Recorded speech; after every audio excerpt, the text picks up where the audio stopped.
Maybe you're thinking currently about native ads and asking yourself, does it make sense for my brand, for my company? In this quick video, we will find out when native advertising makes sense and when it doesn't make sense. And I have 3 points for you to check it, doesn't make sense, or does native advertising doesn't make sense for your paid marketing strategy. Hi everyone, my name is Marcel Sattler. I'm the founder of Purple Black, a native advertising only agency.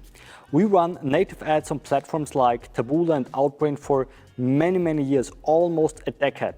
And I'm pretty sure to know now exactly what's working on native traffic sources like Outbrain and Taboola and what's not.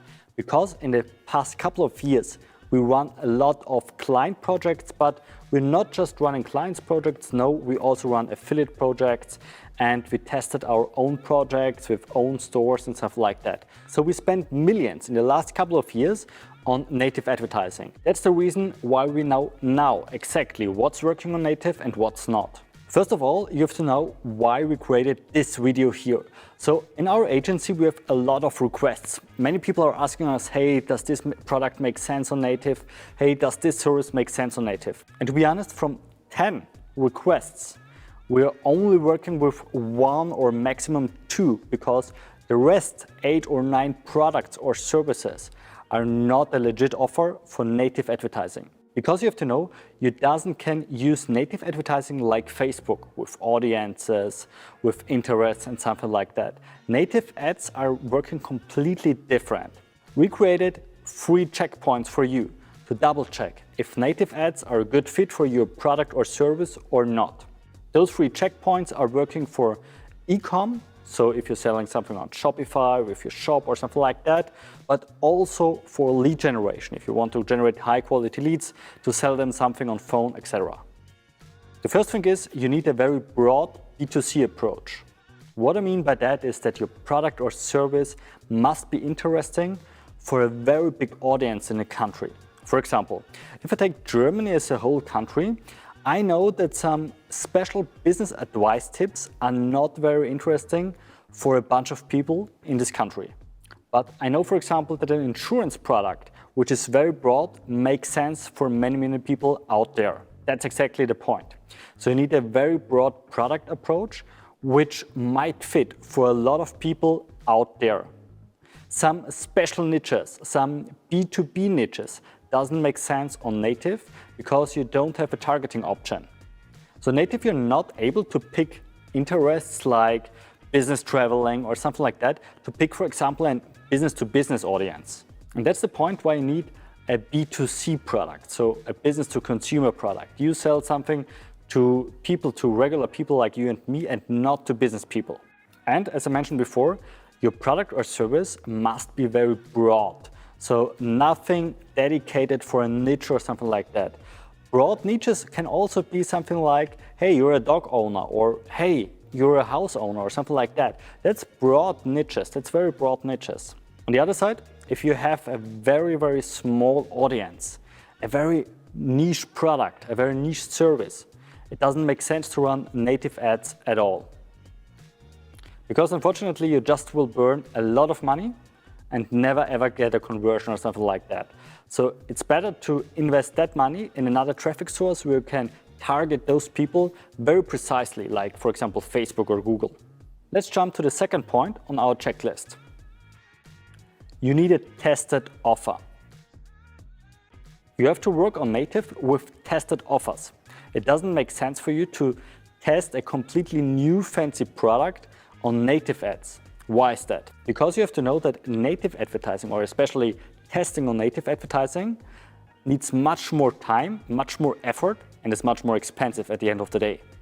And if you want to earn money, it makes sense to use and offer a product or service which already works in the past on other traffic sources, for example, like Facebook. So if you have a completely new, innovative, fancy product, please use other traffic sources instead of native ads, especially if they don't have a very broad approach. But I will give you another example. That's the point where many people are starting to work with us as an agency and to start scaling their business. Because in a regular use case, you're already running, for example, very successful Facebook ads. But currently you're struggling with the performance of Facebook or with iOS updates and all that stuff. And that's the point where native advertising might be interesting for most of you guys, because you have a very smooth scaling on native, and if your offer is already tested on other traffic sources, for example, like Facebook, Google, Instagram, TikTok, or whatever, it's working. So you know exactly that the offer, that the price point, the landing pages, etc., that the whole construct, the whole funnel is working. And that's the point. And that's the point where you just get some low-hanging fruits, add native advertising, pump in some advertorials, and it will screw up, it will scaling up completely your business. So in a nutshell, please do not use completely new, innovative, fancy offers on native advertising. Use instead of that working funnels, working products, working services where you know exactly, maybe from other traffic sources, that they are working. And last but not least, you have to create a recognizable added value. What I mean by that is you must be able to explain your product in a way that people know what's in it for me. And why is that? Because in most cases, we are not just creating a native ad and put them on an offer page where they can buy something or generate a lead. No, we're using advertorials or landing pages. And in those advertorials, we are converting a completely cold audience from the advertisement into a hot, ready-to-buy audience. And that's the reason why we need an advertorial, to explain the product, to explain the service, and tell you a little bit more what's in it for you. But unfortunately, many companies, many brands are not able to give a recognizable added value on this point. And let's be frank, we are very good in that what we are doing. We're very good in creating native ads and advertorial and all that stuff you need to run successful advertisements on Outbrain and Taboola. But we are not starting on Hogwarts and we can't wizard. And that's exactly the point. So if you don't know your recognizable added value for your product or service, we are not able to do it. In the other case, if you know exactly that you have a recognizable added value for your product or your service, we can put it into an advertorial and it will blow up a completely cold audience into a hot, warm, ready-to-buy audience just within a few clicks. In general, you have to know now if native advertising might be a good fit for your product or brand, whether if you're in lead gen or in e-commerce. But of course, there's much more to know about this. And I have good news for you. With a bunch of checklists, which you can download for free without opt-in or something like that, to double check if your product or service makes sense on native advertising, and to split them into lead gen and e-commerce, because those offers are a little bit different, but we go more into detail because, as you know here, this video just was 3 points, but there are much more points to check if your product or service is a good fit for native advertising sources.